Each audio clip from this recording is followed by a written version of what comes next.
That's Ricky's French. Yes. Why is Puerto Rico so poor compared to the rest of the United States?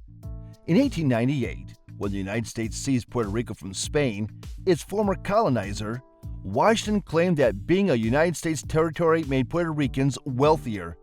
However, despite having been colonized for over a century, they have remained poor.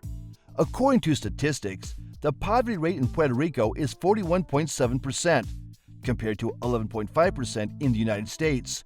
It begs the question, why is Puerto Rico poor compared to the rest of the United States?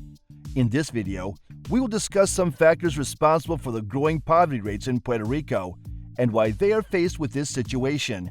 We urge you to watch until the end. Bad government public policies. Public policies are supposed to solve problems, but in Puerto Rico, the opposite has been the case. Public policies on the island only serve to exacerbate the already deteriorating economic situation. Millions are allocated to the Department of Education, but these funds are not efficiently utilized, leaving most education projects unexecuted. Young Puerto Ricans are left to bear the brunt of a failing education system that limits their potential and prevents them from achieving socioeconomic stability. The result is a vicious cycle of poverty.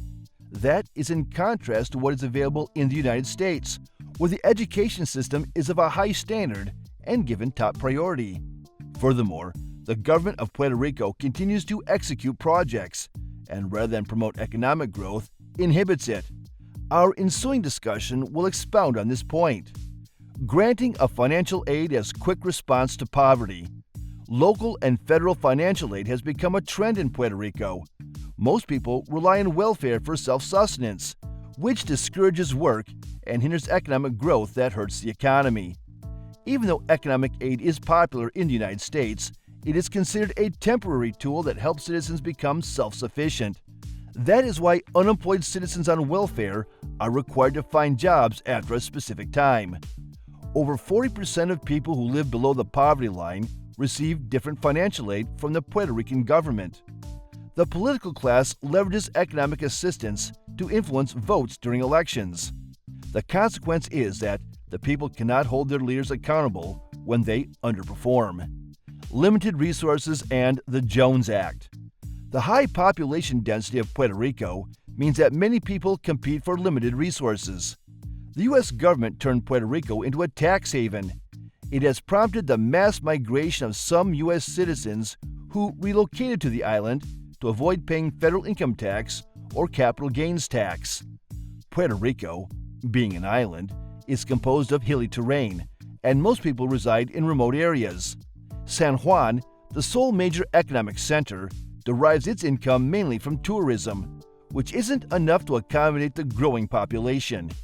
Inflation in consumer prices has also contributed to a decrease in their purchasing power. A law called the Jones Act allows U.S. flagged ships to transport goods to Puerto Rico from the United States, which means all the shipping sails right past them, and then they have to pay more to get the stuff shipped to them from the U.S.